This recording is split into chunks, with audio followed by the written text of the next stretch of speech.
जय हिंद दोस्तों। आज मैं आपको बताऊंगा कि सरकारी बैंक, प्राइवेट बैंक या फिर कहां आप अकाउंट खोलेंगे, चाहे सेविंग अकाउंट हो, करेंट अकाउंट हो या किसी प्रकार का अकाउंट हो, किस बैंक में खोलेंगे तो सबसे ज़्यादा सुरक्षित है। बहुत लोग प्राइवेट बैंक को लेके बहुत ही निगेटिव रहते हैं। खास तौर पर आप गाँव में देखेंगे, छोटे शहरों में देखेंगे, जो प्राइवेट बैंक है, जैसे मैं आपको बता दूं प्राइवेट कितना बैंक है। प्राइवेट बैंक खास तौर पर ये सब आता है, जैसे HDFC बैंक पहले नंबर पर आता है, एक्सिस बैंक हो गया, ICICI बैंक हो गया, कोटक महिंद्रा बैंक हो गया, इंडसइंड बैंक हो गया। इसके अलावा भी बहुत सारे बैंक जो प्राइवेट है, तो इसमें लोग खाता खोलने से डरते हैं, सोचते हैं प्राइवेट बैंक है, क्या होगा क्या नहीं होगा, इसको लेके हमेशा शंका में रहते हैं, हमेशा संशय में रहते हैं। और सरकारी बैंक का मैं आपको लिस्ट बता देता हूँ। सरकारी बैंक आपको ये है: state bank of India, bank of Baroda, union bank of India, Punjab national bank, Canara bank, Indian bank. ये सारे सरकारी बैंक है। ये 6 बैंक है जो सरकारी बैंक है। इसके अलावा मैं आपको बता दूँ कि Allahabad bank, UCO bank, corporation bank, देना बैंक, बैंक ऑफ कॉमर्स, ऐसे छोटे छोटे जितने भी बैंक थे, वो सारे बैंक इन सभी में मर्जर हो गए। या तो कोई स्टेट बैंक में मर्जर हुआ, बैंक ऑफ बड़ौदा में मर्जर हुआ, यूनियन बैंक में मर्जर हुआ, पंजाब नेशनल बैंक में मर्जर हुआ, कनारा बैंक में मर्जर हुआ, या फिर इंडियन बैंक में मर्जर हुआ। मतलब कि जितने भी छोटे छोटे सरकारी बैंक थे, सबको किसी न किसी बड़ी बैंक में मर्जर कर दिया गया। अब कोई भी सरकारी बैंक एक्स्ट्रा में नहीं बचा। मेन बड़ी बैंक में ये 6 बैंक आपको सरकारी में बचा। अब सरकार के अंडर में इसके अलावा 3-4 और ऐसे बैंक है जो सरकारी रूप से काम कर रही है, बट वो प्राइवेट होने वाला है, लेकिन मेन सरकारी बैंक यही 6 है। अब कौन सा बैंक है जो अभी प्राइवेट नहीं हुआ है या फिर मर्जर नहीं हुआ है, उसको बेचने की तैयारी की जा रही है। तो मैं आपको बता दूं, उसमें आपको bank of India, central bank of India, Punjab and Sind bank, ये तीनों बैंक को सरकार प्राइवेट करने जा रही है। मतलब किसी न किसी से इसको बेचा जाएगा, नीलाम किया जाएगा, फिर बाद में ये भी bank HDFC bank, axis bank, ICICI bank, Kotak Mahindra bank की तरह ये भी प्राइवेट बैंक हो जाएगी। तो अब आपको बताऊंगा कि प्राइवेट बैंक हो जाएगी तो उसके बाद इसमें पैसा रखना रिस्क है या फिर जिसका खाता है वो खाताधारी का क्या होगा, सारी बातों पर चर्चा करता रहूँगा। आपको पूरा वीडियो देखना है, पूरे वीडियो में आप बने रहे, सारी बात विस्तार से चर्चा करूँगा। तो आइए पहले बता दूँ, बैंक ऑफ इंडिया और सेंट्रल बैंक ऑफ इंडिया, ये दोनों बैंक का स्वीकृति हो चुका है। मतलब कि ये बिकने के लिए तैयार है। अब सिर्फ बोली लगाई जाएगी, कुछ महीनों की बात है, इसके लिए बोली लगाई जाएगी, ये पूर्ण रूप से बाद में प्राइवेट हो जाएगा। अब मैं आपको बता दूं कि इसके खाताधारक का क्या होगा। तो बैंक ऑफ इंडिया और सेंट्रल बैंक ऑफ इंडिया में जितने भी खाताधारक वो उसी बैंक का खाताधारक रहेंगे, नाम भी वही रहेगा, अकाउंट नंबर भी वही रहेगा, उनका ATM कार्ड भी उसी प्रकार से काम करता रहेगा, कोई दिक्कत नहीं आएगी। बस उसका मालिक दूसरा हो जाएगा। अभी सरकार के अंदर में तो सरकार मालिक है, बट वो जब बिक जाएगा प्राइवेट हाथों में, तो वो जो प्राइवेट कंपनी जो भी खरीदेगी वो उसका मालिक हो जाएगा। बाकी चीज़ों में कोई अंतर नहीं रहेगा। अब बताता हूँ कि सरकारी बैंक और प्राइवेट बैंक में पैसा रखना कहाँ सुरक्षित है। तो आपके जानकारी के लिए बता दूँ, इससे पहले भी मैंने 1-2 वीडियो बनाया था इस पर, बट इतना विस्तार से मैं आपको नहीं बता पाया था क्योंकि वीडियो छोटा था। यह वीडियो जरूर थोड़ा लंबा होगा, लेकिन सारी बातें मैं आपको विस्तार से बताऊंगा। सरकारी बैंक और प्राइवेट बैंक की बात है तो RBI के अंडर में, RBI के देख रेख में, RBI के गाइडलाइन में, RBI से लाइसेंस लेके जितने भी बैंक काम कर रही है, चाहे वो प्राइवेट हो या सरकारी हो, मैं आपको बता दूं आज कि दोनों में कोई अंतर नहीं है। दोनों जगह उतना ही पैसा सुरक्षित है जितना आपको सरकारी बैंक में है। सरकारी बैंक में जितना सुरक्षित है उतना ही प्राइवेट बैंक में सुरक्षित है। अब एक बार और मैं आपको बता दूं कि HDFC bank, axis bank, ICICI bank, Kotak Mahindra bank, IndusInd bank, इसके अलावा भी बहुत सारे प्राइवेट बैंक है जो RBI के अंडर में काम कर रही है। अब कौन सा और प्राइवेट बैंक है, थोड़ा मैं नाम लेके बता दे रहा हूँ आपको। आपने देखा होगा कि स्मॉल बैंक बहुत सारा खुल गया है, जैसे उत्कर्ष स्मॉल बैंक, इसके अलावा बंधन स्मॉल बैंक। तो स्मॉल बैंक इस तरह का जितने भी माइक्रो फाइनेंस कंपनी थी, महालक्ष्मी, जनलक्ष्मी, क्या क्या जो ग्रुप में लोन देती है, आप देखते होंगे, जो आता है आपके गांव में, छोटे शहरों में या स्लम बस्ती में, वहाँ पर होता क्या है, ये नॉन बैंकिंग कंपनी है, वहाँ ग्रुप में महिलाओं को लोन दिया जाता है। 10 महिला, 5 महिला, 20 महिला का ग्रुप बनाकर 50,000 से 1 लाख रुपया तक लोन दिया जाता है। फिर वो पूरा करते हैं, फिर ज़्यादा दिया जाता है। तो ये माइक्रो फाइनेंस कंपनी थी, लेकिन ये अच्छा काम कर रही थी। उत्कर्ष है, बंधन है, इसके अलावा जनलक्ष्मी है, ये सब अच्छा काम कर रही थी, इसीलिए सरकार ने इसे बैंकिंग का लाइसेंस दे दिया, मतलब आरबीआई ने इसे बैंकिंग का लाइसेंस दे दिया, लेकिन कहा कि लाइसेंस तो दे दिया हो लेकिन तुम बड़ा स्तर पर काम नहीं कर सकते हो, बड़ा लोन नहीं दे सकते हो, करोड़ों का कारोबार नहीं कर सकते हो, बड़ा बड़ा लेन देन नहीं कर सकते हो, तो इसका नाम पड़ गया स्मॉल बैंक। जैसे कि आप 50,000, 60,000, 1 लाख, 2 लाख, 5 लाख तक ट्रांजेक्शन करते हैं, तो ये सब बैंक सही है, इसमें कर सकते हैं। लेकिन रही सिक्योरिटी की बात, तो सिक्योरिटी में कोई अंतर नहीं, सिक्योरिटी आपका सेफ रहेगा सरकारी बैंकों की तरह। अब आते हैं असल पॉइंट पर। तो मैं आपको बता दूं कि ये दोनों बैंक में, चाहे सरकारी हो या प्राइवेट हो, आरबीआई के अंडर में अगर है, आरबीआई ने मान्यता दिया है, तो इस सारे में पैसा सुरक्षित है, सेम ही है। मतलब कि अगर दिवालिया होता है, चाहे सरकारी बैंक हो या प्राइवेट बैंक हो, कोई भी दिवालिया हो जाता है तो आपको उतना ही पैसा मिलेगा। और आप बता रहा हो कि एचडीएफसी रहा, एक्सिस बैंक रहा, आईसीआईसीआई बैंक रहा, ये सब थोड़ा महंगा बैंक है, प्राइवेट बैंक है बट महंगा बैंक है, तो इसलिए भी लोग शक करते हैं कि ज़्यादा पैसा से अकाउंट खुलता है, ज़्यादा पैसा रखना पड़ता है, अगर कुछ हो गया, डूब गया तो क्या होगा। लेकिन मैं आपकी जानकारी के लिए बताता हूँ, जितने भी कंपनी, फैक्ट्री, जितने भी बड़ा बड़ा इंडस्ट्री चल रहा है अपने देश में, वो सारे का खाता ज़्यादातर कहाँ होता है? सारा का खाता ज़्यादातर या तो आपको मिलेगा एचडीएफसी बैंक में, आईसीआईसीआई बैंक में, एक्सिस बैंक में, कोटक महिंद्रा बैंक में। यहाँ 10,000 रुपया से मिनिमम खाता स्टार्ट होता है खुलना, चाहे वो सेविंग अकाउंट हो। करेंट अकाउंट की बात करें तो मिनिमम 25,000 रुपया से स्टार्ट होता है, उतना तो आपको मेंटेन करना पड़ेगा। अगर सेविंग अकाउंट है तो 10,000, और अगर करेंट अकाउंट है तो 25,000। और अगर आप गांव में रहते हैं, गांव का ब्रांच है और ये प्राइवेट बैंक है, तो उसमें 5,000 से खाता खुल सकता है, वो भी अब गारंटी नहीं है, वो भी लगभग 10,000 सब जगह कर दिया गया है। तो इतना मेंटेन आपको करना होता है। बट सुरक्षा की बात करें तो सुरक्षित है पूर्ण रूप से। लेन देन अच्छा करेंगे तो प्राइवेट बैंक में सुविधा है, सरकारी बैंक से थोड़ा ज़्यादा सुविधा है। मैं आपको बता दूं, सुरक्षित उतना ही है और सुविधा भी सरकारी बैंक से थोड़ा ज़्यादा है प्राइवेट बैंक में।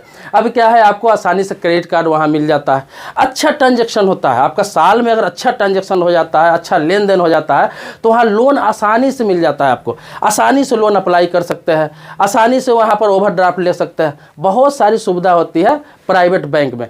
इसका अलावा बिजनेस का भी लेन देन आप करते हैं, अच्छा लेन देन होता है तो बिजनेस लोन आसानी से मिल जाता है आपको, पर्सनल लोन मिल जाता है। जबकि इसके मार्फत देखा जाए तो सरकारी बैंक में बहुत ज़्यादा आपको परेशान किया जाता है, बहुत ज़्यादा दौड़ाया जाता है, इतना ज़्यादा आपसे डॉक्यूमेंट्स मांगा जाता है कि आप सोच भी नहीं सकते। लेकिन प्राइवेट बैंक को होता क्या है, बिजनेस बढ़ाना होता है, वो चाहता है ज़्यादा से ज़्यादा मेरा कस्टमर हो, ज़्यादा से ज़्यादा लोगों को मैं लोन दूँ ताकि ज़्यादा से ज़्यादा ब्याज मेरे पास आए।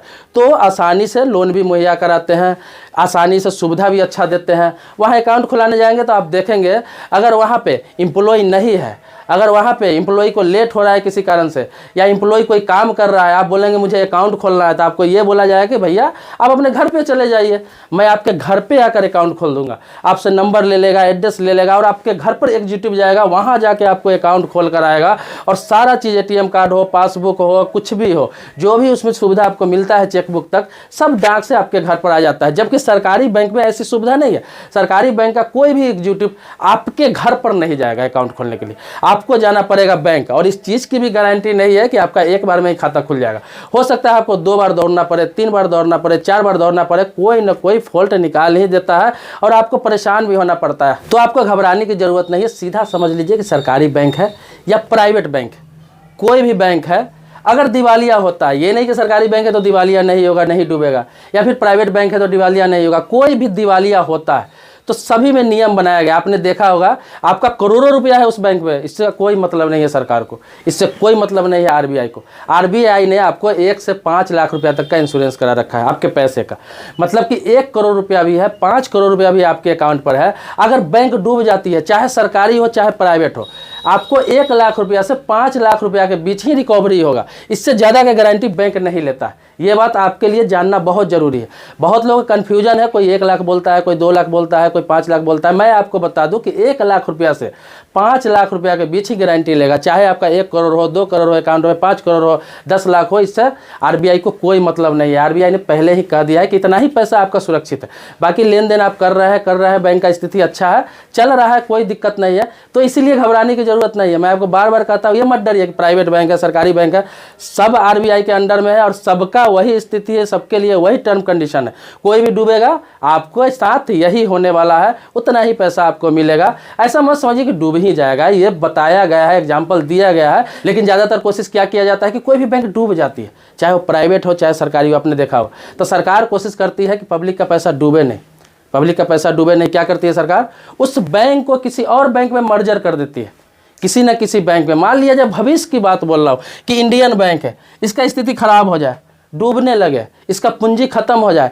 स्टाफ को देने के लिए पैसे नहीं रहे, तो सरकार ये थोड़ी चाहेगी, आरबीआई थोड़ी चाहेगी कि लोगों का पैसा डूब जाए, मेरे पास आ जाए, लोग मुझे गाली दे, सरकार को कोसे। नहीं, सरकार क्या करेगी, इस इंडियन बैंक को, कैनरा बैंक हो, पंजाब नेशनल बैंक हो, यूनियन बैंक हो, बैंक ऑफ बड़ौदा हो, स्टेट बैंक हो, किसी में मर्जर कर देगी। अब मर्जर कर देगी तो क्या होगा, पहले से उस बैंक के पास बहुत ज़्यादा पूंजी है, और ये जब चला जाएगा, उसमें मर्जर हो जाएगा तो थोड़ा और पूंजी बढ़ जाएगा, इनकम ऑटोमेटिक बढ़ जाएगा, लोग का खाता वैसे ही रह जाएगा, पैसा डूबने से बच जाएगा। तो ये काम करती है, बैंक डूबती नहीं है। आपने देखा होगा सरकारी बैंक डूबती नहीं है, कोई प्राइवेट बैंक भी डूबती नहीं है। ज़्यादा स्थिति खराब हो जाता है, जैसे चीट फंड कंपनी है, कोई नॉन बैंकिंग कंपनी है, वो सब डूबती है, भाग जाती है, स्थिति खराब हो जाता है। लेकिन बैंक ज़्यादातर, बहुत कम मामला देखा गया होगा, बहुत पहले की बात होगी, एक दो बैंक बहुत छोटा मोटा रहा होगा, डूब गया होगा। लेकिन अभी तक देखा गया है 30-40 सालों में कोई भी बैंक सरकारी डूबा नहीं है, चाहे प्राइवेट, किसी का लेकर भागा नहीं। अभी आपने देखा होगा यस बैंक का स्थिति बहुत खराब हो गया था, बहुत खराब हो गया था, एसबीआई ने उसे हायर कर लिया और उसको बहुत अच्छे से मदद कर दिया। तो यस बैंक का बहुत स्थिति खराब हो गया था, उसका एसबीआई ने मदद कर दिया, और आज के डेट में यस बैंक का बहुत अच्छी स्थिति है। उसका मालिक भी चेंज हो गया, सरकार ने उसे हायर कर लिया, फिलहाल अपने अंडर में ले लिया, और सीईओ किसी और को बना दिया, फिर अच्छा स्थिति हो गया। तो इस तरह का होता है, पैसा डूबता नहीं है, लगभग ना के बराबर ही डूबता है। इसलिए घबराए नहीं। आपके पास अगर ज़्यादा पूंजी है, अगर ज़्यादा लेन देन करना चाहते हैं तो उसके लिए प्राइवेट बैंक बहुत बेहतर है। लेकिन कम पूंजी, आप चाहते हैं कि मिनिमम बैलेंस हम कम ही मेंटेन करें, 2000 करें, 3000 करें, 1000 करें, 5000 करें, तो इसके लिए आपके लिए सरकारी बैंक बेहतर है। सुरक्षा के मामले में दोनों जगह कोई दिक्कत नहीं है। तो ये तो हो गया बैंकिंग की बात। अब मैं आपको बता दूं, जो गांव में रहने वाले हैं, बिल्कुल गांव में रहते हैं, किसी पंचायत में रहते हैं, या फिर बिल्कुल छोटे शहर में रहते हैं, कम पढ़े लिखे, या फिर बिल्कुल अनपढ़ है, या फिर कम जानकार है, बैंकिंग लेन देन कम करते हैं, उनके लिए बता रहा हूँ, उनको कहाँ खाता खुलवाना चाहिए। अगर बैंक का ज़्यादा ज्ञान नहीं है तो आपको खाता खुलवाना चाहिए पोस्ट ऑफिस में। पोस्ट ऑफिस को सरकार ने बैंकिंग का दर्जा दे दिया है। पोस्ट ऑफिस क्या है, पोस्ट ऑफिस डायरेक्ट भारत सरकार के अंडर में काम करती है। यहाँ सुरक्षा और असुरक्षा की कोई बात ही नहीं है, यहाँ पर तो शक करने की बात ही नहीं है, ना कोई दिवालिया होने का टेंशन है। अब मैं आपको बता दूं कि पोस्ट ऑफिस में क्या क्या फैसिलिटी है। पोस्ट ऑफिस में अगर आप खाता खुलवा लेते हैं, मैं खास तौर पर गांव वालों के लिए कह रहा हूं, जो गांव में रहते हैं, पंचायत में रहते हैं, छोटे शहर में रहते हैं, या फिर शहर में भी रहते हैं लेकिन कम पढ़े लिखे हैं, उनके लिए बहुत बेहतरीन विकल्प है यहाँ पे। तो पोस्ट ऑफिस में क्या होता है, यहाँ पे आपको सेविंग अकाउंट भी खुल जाता है, जिसे बचत खाता कहते हैं, जनधन अकाउंट भी खुल जाता है, इसके अलावा आपका करेंट अकाउंट भी खुल जाता है, आप पैसा फिक्स करने जाते हैं वो भी हो जाता है। इसके अलावा फ़ायदा क्या है, मैं इसलिए बार बार बोल रहा हूँ कि छोटे शहरों में, गांव, कम पढ़े लिखे लोगों के लिए, क्योंकि पोस्ट ऑफिस में होता क्या है कि सरकार का जितना भी योजना है, कोई भी योजना आप उठाकर देख ले, अटल पेंशन योजना, सुकन्या समृद्धि योजना, किसान सम्मान निधि योजना, किसान मानधन योजना, इसके अलावा बहुत सारी ऐसा योजना है, पेंशन योजना, जिस पर सरकार बहुत सारा लाभ देती है। कोई भी योजना का आपको लाभ लेना है कम शुल्क देकर, या फिर कोई 2 लाख का इंश्योरेंस आपको चाहिए, जो इंश्योरेंस का योजना है, बीमा सुरक्षा योजना, तो कम शुल्क देकर आप वहां से ले सकते हैं। सिर्फ आपको फॉर्मेट भरना पड़ेगा, उसमें बहुत सारा बेनिफिट होता है। तो आप जानते ही हैं, अटल पेंशन योजना, मानधन योजना, किसान योजना, बहुत सारे योजना है जिसमें पैसे भी आते हैं, पैसे भी मिलते हैं, लोन भी मिलते हैं। तो ये सब का अगर लाभ उठाना चाहते हैं तो आपको पोस्ट ऑफिस में खाता खोलना चाहिए।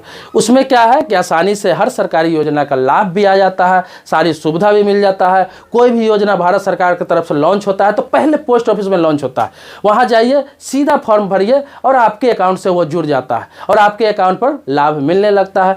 तो ये बहुत ही अच्छा है कम पढ़े लिखे लोगों के लिए, अनपढ़ के लिए, या फिर छोटे शहरों में, गांव में, पंचायतों में रह रहे हैं, उनके लिए बहुत बेहतर विकल्प है। अब रही मिनिमम बैलेंस की बात कि इस पर कितना पैसा रख सकते हैं, तो मैं आपको बता दूं, इसमें 500 रुपया का ही मिनिमम बैलेंस है। कब? जब आप एटीएम कार्ड नहीं लेते हैं, चेक बुक नहीं लेते हैं, तो मात्र 500 रुपया ही मिनिमम बैलेंस आपको रखना पड़ेगा। लेकिन आप चाहते हैं कि सारी चीज़ों का सुविधा लें, एटीएम कार्ड भी ले, चेकबुक भी ले, पासबुक ले, सब कुछ आप चाहते हैं तो उसके लिए मात्र 1000 रुपये आपको मेंटेन करना है। कितना? 1000 रुपये आपके अकाउंट पर हमेशा रहना चाहिए। बाकी सारी सुविधा आपको मिलती रहेगी। एटीएम कार्ड भी यूज कर सकते हैं, चेकबुक भी यूज कर सकते हैं। मतलब पूर्ण रूप से पोस्ट ऑफिस को बैंक बना दिया गया है, किसी प्रकार की कोई दिक्कत नहीं है।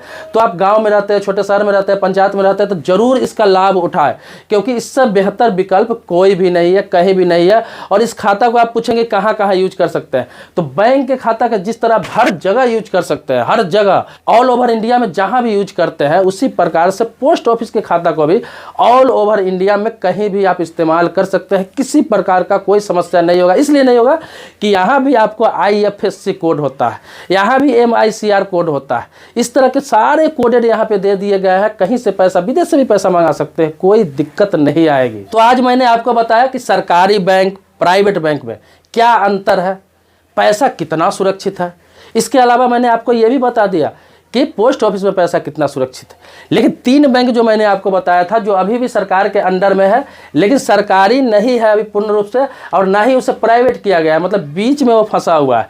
उसको बेचने की तैयारी हो रही है, यहाँ तक कि उसका स्वीकृति भी हो चुका है RBI से। तो कौन सा बैंक था? मैंने आपको बताया कि bank of India, central bank of India. ये पहले चरण में दोनों को बेच दिया जाएगा और हो जाएगा ये प्राइवेट। हालांकि आपके अकाउंट पे कोई फर्क नहीं पड़ेगा, आपके पैसों पर कोई फर्क नहीं पड़ेगा, आपकी सुविधा पर कोई फर्क नहीं पड़ेगा, कोई दिक्कत नहीं आएगी। जैसे आप चल रहे हैं वैसे ही चलते रहेंगे। सिर्फ सरकारी से प्राइवेट कर दिया जाएगा, इसलिए कि घाटे में जा रही है, इसका डेवलपमेंट के लिए बेचा जाएगा। अब जिससे सरकार बेचेगी वो पूंजीपति होगा, बिजनेसमैन होगा, वो इन्वेस्ट यहाँ पर कर सकता है, पैसे को बढ़ा सकता है, इसलिए इसको बेच दिया जाएगा। अब रही बात, लास्ट में एक बैंक बता दूँ, पंजाब एंड सिंध बैंक। ये भी अभी सरकारी है, जो अभी पूर्ण रूप से नहीं है, इसकी भी तैयारी चल रही है, इसकी भी प्राइवेट करने की तैयारी चल रही है। लेकिन पहले चरण में bank of India, central bank of India है, और पंजाब एंड सिंध बैंक, इसको भी कर दिया जाएगा बाद में प्राइवेट। इसके अलावा एक चीज मैं भूल गया, एक बैंक और भूल गया जो याद आ रहा है मुझे, bank of Maharashtra. Bank of Maharashtra भी है, जो सरकार के अंडर में ही काम कर रही है, सरकारी बैंक ही है, उसका भी बेचने की तैयारी चल रहा है। मैंने बताया ना कि जो भी बच गया हुआ है, पंजाब एंड सिंध बैंक और बैंक ऑफ महाराष्ट्र, ये दोनों को बाद में बेच दिया जाएगा। बेच देने का मतलब ये नहीं होता है कि सरकार बेच दी, आपका पैसा डूब गया। मैंने बताया ना, यहाँ से ज़्यादा सुरक्षित रहेगा। दोनों का वही टर्म और कंडीशन है, हर चीज़ वही है। ये बेचने का मतलब होता है कि प्राइवेट उसका मालिक हो जाएगा, देख रेख करेगा, उसका पैसे का ख्याल रखेगा, अपने हिसाब से बिजनेस करेगा, पैसा डूबेगी थोड़ी ना। अभी सरकार के अंडर में है, उस समय प्राइवेट हाथों में होगा, लेकिन गार्जियन कौन होगा? RBI। चाहे वो सरकार का हो चाहे प्राइवेट हो, गार्जियन तो RBI ही रहेगा। अब उसमें से कोई बुरा परफॉर्मेंस करेगा, चाहे सरकारी बैंक हो चाहे प्राइवेट बैंक हो, तो क्या करेगी लास्ट में? जब बहुत बुरा हो जाएगा, बहुत बुरा हो जाएगा, डूबने की स्थिति होगी, तो मर्जर कर देगी। ये थोड़ी सोचेगी किसी का 5 करोड़ डुबा के हम उसको 1 लाख रुपया दे दे, 5 लाख रुपया दे दे, 2 लाख रुपया दे दे। ये तो लास्ट स्थिति का गाइडलाइन जारी किया गया था, लेकिन ऐसा होता नहीं है। आमतौर पर ऐसा होता है कि कोई बैंक डूबने के कगार पर होता है तो अच्छे बैंकों में मर्जर कर दिया जाता है। तो यही बैंक का नियम है। मैंने आपको सारा चीज़ समझा दिया, लेकिन फिर भी आपके मन में कोई सवाल उठ रहा होगा, कुछ जानना हो, कुछ पूछना हो, कुछ समझना हो, तो आप क्या करेंगे? कमेंट बॉक्स में अपनी बात रखेंगे। कमेंट बॉक्स में बात रखेंगे, या फिर कोई नया सवाल करेंगे, नए टॉपिक पर वीडियो चाहिए, तो मैं उस टॉपिक पर वीडियो जरूर बना दूंगा। आप मेरे चैनल पर नए हैं, पहली बार आए हैं, पहली बार वीडियो आपको मिला है, तो चैनल को सब्सक्राइब कर लेंगे। बगल में आप देखेंगे बेल घंटी भी होगा, उसको भी आप जरूर दबा लेंगे। इससे क्या होगा कि ये वीडियो कोई भी डालूंगा, अच्छे सब्जेक्ट पर वीडियो कोई भी डालूंगा, सबसे पहले आपको मिलेगा। आप उसे देख सकते हैं, समझ सकते हैं, आपको ज्ञान ही होगा, कुछ उसमें जाएगा नहीं आपको। लेकिन आप मेरे पुराने सब्सक्राइबर है, पहले से सब्सक्राइबर है, वीडियो देखते हैं, वीडियो मिल रहा है, तो इसके लिए आपको कोटि कोटि धन्यवाद देता हूँ। हमेशा आभारी रहूँगा आपका। आपको क्या बता दूँ कि आप जरूर कमेंट बॉक्स में लिखेंगे, फिर से रिपीट कर रहा हूँ, कमेंट बॉक्स में अपना प्रश्न, बातें, कोई सुझाव, अच्छा लगा, बुरा लगा, कुछ भी हो जरूर लिखेंगे। तो दोस्तों मिलते हैं नेक्स्ट वीडियो में, जो आप यहीं के टॉपिक पर होगा। तब तक के लिए शुक्रिया, धन्यवाद, जय हिंद दोस्तों।